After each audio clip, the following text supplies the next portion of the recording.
Hi friends, welcome back to Nish Tales. അപ്പോൾ ഇന്നത്തെ വീഡിയോയിൽ ഞാൻ കുറച്ച് ഫ്ലവറും എൻ്റെ ഒരു മുരിങ്ങയൊക്കെയാണ് കാണിച്ചു തരുന്നത്. അപ്പോൾ എനിക്ക് നാട്ടിൽ വെച്ചിട്ട് ബോഗൺവില്ല ഭയങ്കര ഇഷ്ടമായിരുന്നു.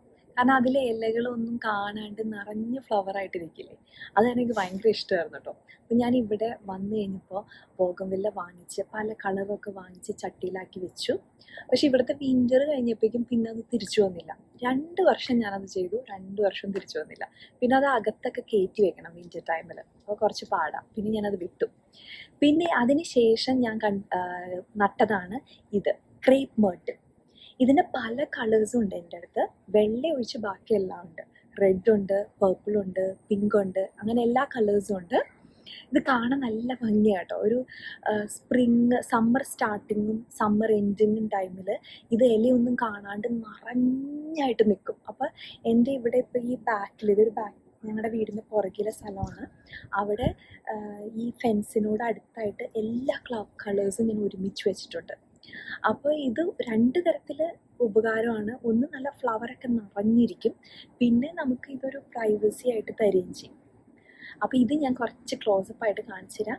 പിന്നെ എൻ്റെ വീടിൻ്റെ അപ്പുറത്തെ സൈഡിലും കുറച്ച് ഈ ഡിഫറെൻറ്റ് കളറായിട്ടുള്ള ചെടിയുണ്ട്. ഇതിൻ്റെ പേര് ക്രേപ്പ് മേർട്ടിൽ എന്നാണ്.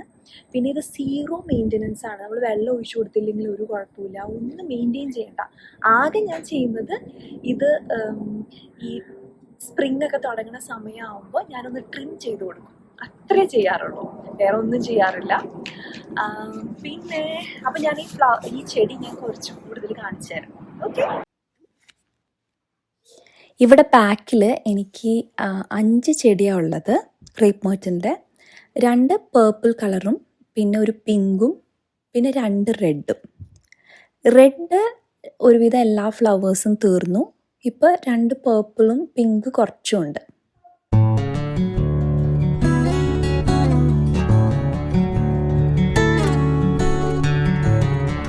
അപ്പോൾ ഈ ഫ്ലവേഴ്സ് കണ്ടോ? ഇതിൻ്റെ ഫ്ലവർ കണ്ടു കഴിഞ്ഞാൽ ഇത് ഭയങ്കര ഒരു തിൻ പെറ്റൽസാണ് ഇതിന്. അപ്പോൾ ഇതിൻ്റെ ഫ്ലവേഴ്സ് കണ്ടു കഴിഞ്ഞാൽ നമ്മുടെ ക്രേപ്പ് പേപ്പർ പോലെ ഇരിക്കും. അപ്പോൾ അതുകൊണ്ടായിരിക്കാം ഇതിന് ക്രേപ്പ് മേർട്ടിൽ എന്ന് പേര് വന്നത്. എനിക്ക് കാണാൻ കുറച്ചും കൂടി ഭംഗി തോന്നിയേക്കുന്നത് റെഡാണ് കേട്ടോ. പക്ഷേ റെഡിൽ ഫ്ലവേഴ്സിൻ്റെ എമൗണ്ട് റെഡിനേക്കാളും കൂടുതൽ പേർപ്പിളോ അല്ലെങ്കിൽ പിങ്കിലോ ആണ്. ഇത് ഞങ്ങളുടെ മുൻവശത്ത്, വീടിൻ്റെ മുൻവശത്തുള്ളതാണ്. ഇത് നമ്മൾ വീട് വാങ്ങിച്ചപ്പോഴേ ഉള്ളതാണ്. അപ്പോൾ കുറേ നാളായിട്ടുള്ള ചെടിയാണിത്. ഒരുവിധം വലിപ്പമുള്ളതാണ്. ഇതും നിറച്ച് പൂക്കളുണ്ടാവും. ഇതൊരു ഡാർക്ക് പിങ്ക് കളറാണ്. പിന്നെ ഇത് വേറൊരു വെറൈറ്റിയാണ്. ഇത് ഗ്രേസ് ജനിച്ചപ്പോൾ ഞങ്ങൾ നട്ടതാണ്. ഇതിൻ്റെ ഇല കണ്ടു കഴിഞ്ഞാൽ ഒരു ബ്ലാക്കിഷ് ഗ്രീൻ കളറാണ്. അതിൻ്റെ ഫ്ലവർ നല്ല ഭംഗിയാട്ടോ, നല്ല ക്യൂട്ട് ഫ്ലവറാണത്. അപ്പോൾ ഗ്രേസിൻ്റെ ഏജുണ്ട് ഈ പ്ലാന്റിന്. ഇത് ഞങ്ങളൊരു സൈഡിലായിട്ടാണ് നട്ടേക്കുന്നത്. അപ്പോൾ കിച്ചണിൻ്റെ വിൻഡോന്ന് നമുക്കിത് കാണാൻ പറ്റും. ഇനിയാണ് എൻ്റെ മുരിങ്ങ. ഇപ്പോൾ എനിക്ക് ഏകദേശം 5-6 വർഷമായിട്ടുണ്ട്. എൻ്റെ കസിൻ ചേച്ചി എനിക്ക് ഒരു സീഡ് തന്നിട്ട് അതിൽ നിന്ന് വളർത്തിയതാണ് ഇത് കണ്ടോ? ഇത് ഞാൻ പറിക്കുന്നതിന് മുമ്പ് വീഡിയോ എടുത്തതാണ്, ഒരു 2 ആഴ്ച മുന്നേ.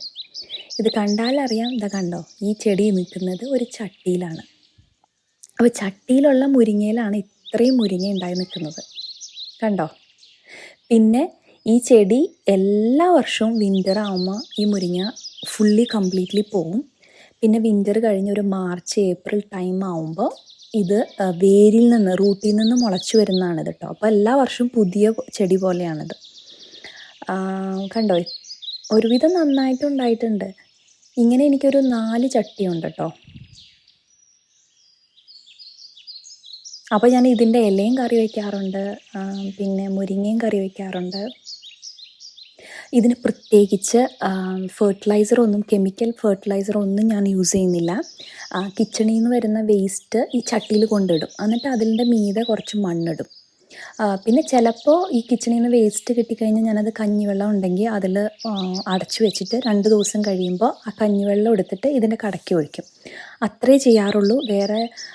വേറെ കെമിക്കലായിട്ട് ഒരു ഫെർട്ടിലൈസറും യൂസ് ചെയ്യാറില്ല.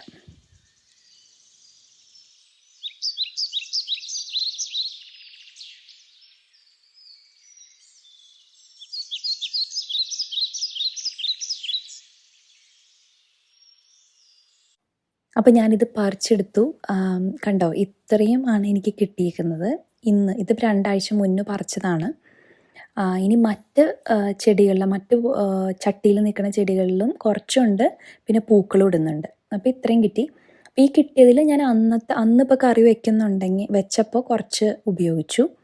പിന്നെ എന്താ ചെയ്തതെന്ന് വെച്ച് കഴിഞ്ഞാൽ ബാക്കി വരുന്ന മുരിങ്ങ ഞാനത് കഴുകിയിട്ട് ഈ സാമ്പാറിലിടുന്ന പാകത്തിന് കട്ട് ചെയ്ത് അത് സിപ്പ് ലോക്കിലാക്കി ഫ്രീസറിൽ വെച്ചിരിക്കുകയാണ്. അപ്പോൾ ഈ വിൻ്ററൊക്കെ വരുമ്പോൾ അപ്പോൾ സാമ്പാറോ അല്ലെങ്കിൽ അവിയലോ ഒക്കെ ഉണ്ടാക്കുമ്പോൾ അതിൽ നിന്നെടുത്ത് കുറച്ച് കറിയിലിടും. അങ്ങനെയാണ് ചെയ്യാറ്. അപ്പോൾ ഒരുവിധം വർഷം മുഴുവനും യൂസ് ചെയ്യാനുള്ള സാമ്പാറിനോ അവിയലിനോ, കുറേയല്ല എന്നാലും സാമ്പാറിനോ അവിയലിനോ ആവശ്യത്തിന് ഉപയോഗിക്കാവുന്ന അത്രയും മുരിങ്ങ എനിക്ക് ഈ 4 ചട്ടിയിൽ നിന്ന് കിട്ടുന്നുണ്ട്. അപ്പോൾ നമുക്കും ഇപ്പോൾ അധികമൊന്നും സ്ഥലമില്ലെങ്കിലും ചട്ടിയിലും മുരിങ്ങ വളർത്താം, നന്നായിട്ടുണ്ടാവും. എൻ്റെ കസിൻ ചേച്ചിയും ഇവിടെ അങ്ങനെ തന്നെയാണ് ചെയ്യുന്നത്. ചേച്ചിക്ക് ഇതുപോലെ തന്നെ ചട്ടിയിലാണ് വെച്ചേക്കുന്നത്. ചേച്ചിക്കും ആവശ്യത്തിന് അനുസരിച്ച് കിട്ടുന്നുണ്ട്. അപ്പോൾ എല്ലാവരും ട്രൈ ചെയ്ത് നോക്കണം. അപ്പോൾ അടുത്ത ആഴ്ച വേറൊരു വീഡിയോ ആയിട്ട് വരാം. Bye, stay safe. Thanks for watching.